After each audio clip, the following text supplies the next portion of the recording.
Mheshimiwa Waziri wa Nchi alitamani sana kushirikiana nanyi siku hii ya leo, na kwa kweli wakati ananielekeza kuja kumwakilisha hapa, aliniambia katika jambo nilitamani niwepo mwenyewe, ilikuwa ni kushiriki hafla hiyo muhimu, kwa sababu ni hafla ambayo inachora barabara ya dhahabu ya kutambua walimu na juhudi zao kubwa katika ujenzi wa taifa letu. Coincidence hii siyo ya bahati mbaya. Coincidence hii imepangwa kwa sababu dhamira ya dhati ya waheshimiwa wabunge imepata baraka Mwenyezi Mungu, ndio maana automatically tumejikuta tumeangukia siku hii muhimu.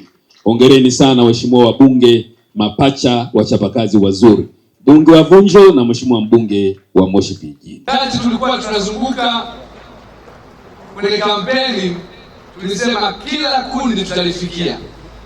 Mheshimiwa mgeni rasmi, mara baada tu ya uchaguzi tulianza na kundi ya wakulima, tukawaletea miche ya kutosha ya kahawa, tukaleta miche ya parachichi, tukatoka huko tukaenda kwenye kundi la wafugaji, tukaleta mafunzo ya ufugaji wa kuku, ng'ombe, maziwa pamoja na samaki.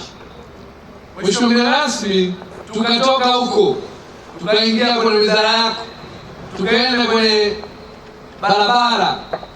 Wiki mbili zilizopita mimi na pacha wangu na tumekubaliana kwamba tumevunja ukuta. Moshi Vijijini, Vunjo ni kitu kimoja.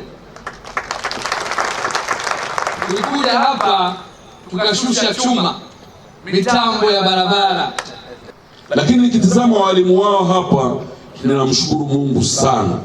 Naomba viongozi wa dini mliofika hapa, tunawashukuru kwa kuja kubatiza tukio hili.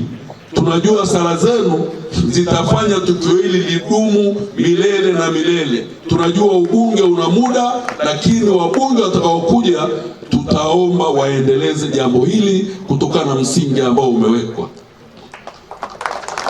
Tunajua katika mkoa wa Kilimanjaro sisi ndio namba 1, si ndio?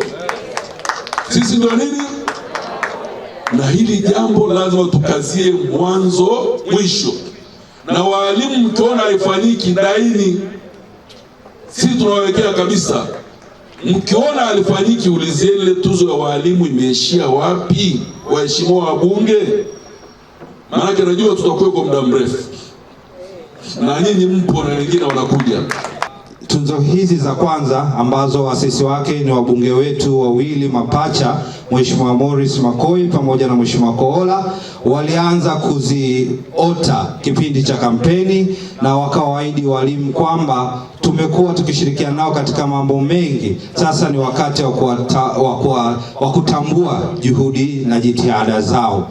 Na tuzo hizi za kwanza zimejumuisha shule za serikali na shule za private wote kwa pamoja. Tuzo hizi zimejumuisha elimu ya msingi, elimu ya sekondari na elimu ya advance. Wote wameguswa kwenye hafla hii siku ya leo. Lakini Mheshimiwa mgeni rasmi, tuzo hizi kwa kuanzia zimeanza kwa kuangalia walimu waliofanya vizuri zaidi kwenye mitihani ya taifa ya la 7 ya form 4 na kidato cha 6.